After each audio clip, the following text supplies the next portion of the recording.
Selamat malam. Anda tentu sudah buka-buka media sosial, Anda baca berbagai pemberitaan. Sekarang sudah mulai riuh kita. Sabar September tiba kita pasti bicara soal mana versi yang benar, cerita dari siapa, kejadian seperti apa. Makanya malam ini Forum Christian mengajak Anda semua, kami coba untuk menghadirkan narasumber yang bisa menghadirkan perspektif yang seharusnya kita kedepankan.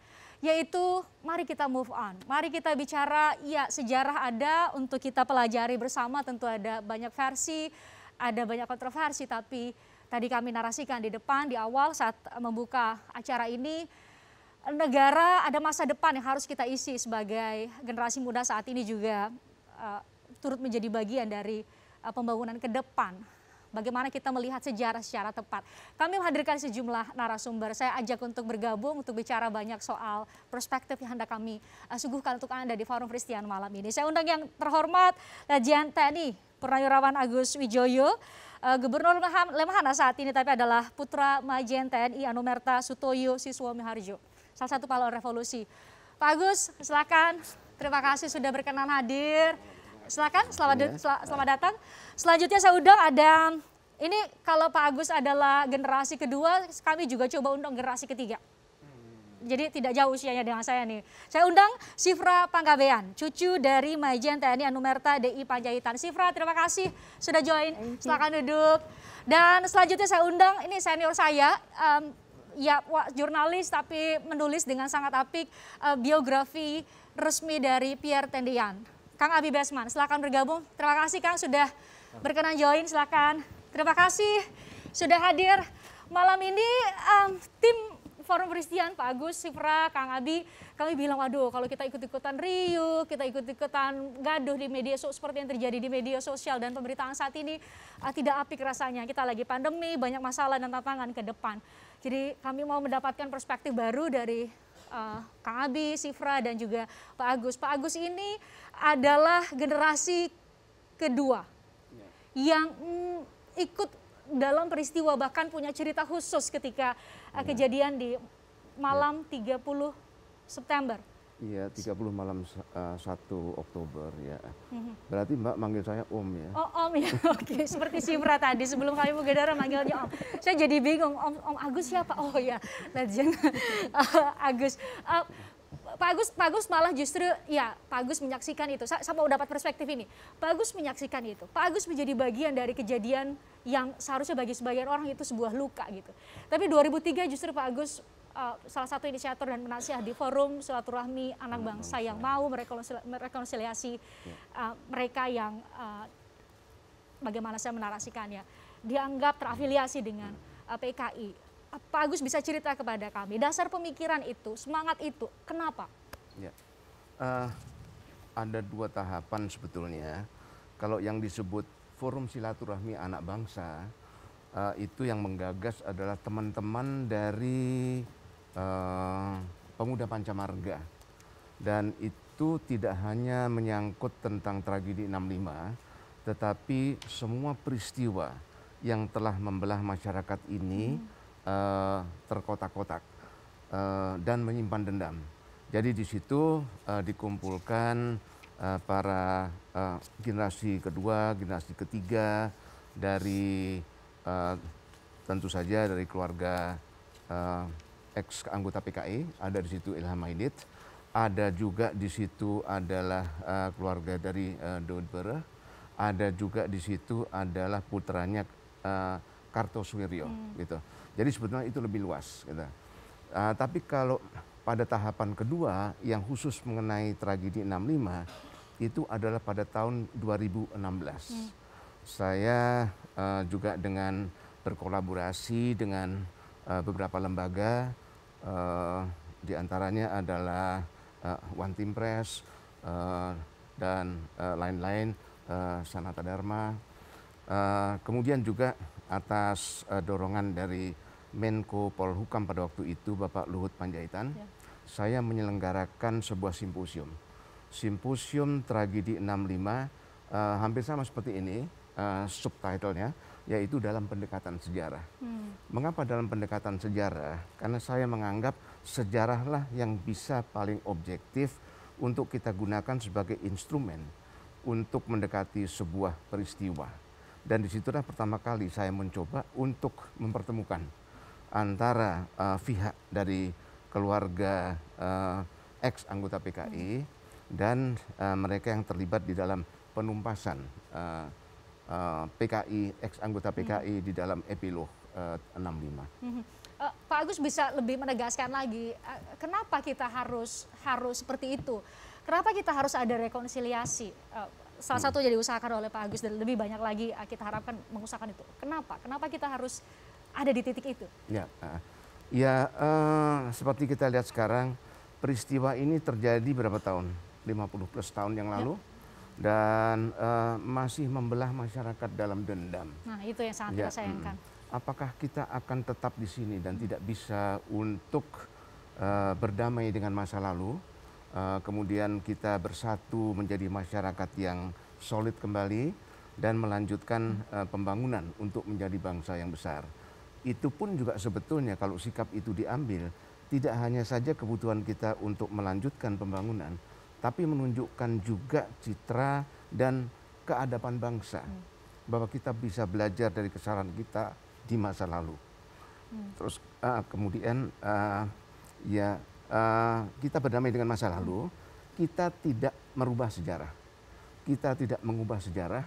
Oleh karena itu dikatakan di dalam moto rekonsiliasi itu adalah forgive but not forget. Kita saling memaafkan, tetapi kita jangan melupakan karena telah terjadi kesalahan. Dan kesalahan itu harus kita catat untuk kita ambil pelajaran ya. Kemudian kita perbaiki di dalam reformasi kelembagaan dan tatanan-tatanan yang ada untuk kemudian kita maju ke depan dengan lebih waspada agar tidak terulang oleh generasi penerus bangsa.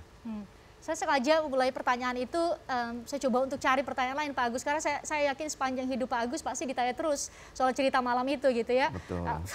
Anda bisa menemukannya dengan mudah di Google, Anda bisa Google, ada cerita Pak Agus diliput oleh banyak media, tapi perspektif ini begitu mahal untuk bisa disebarluaskan karena tentu semangat itu yang mau kita dapatkan begitu.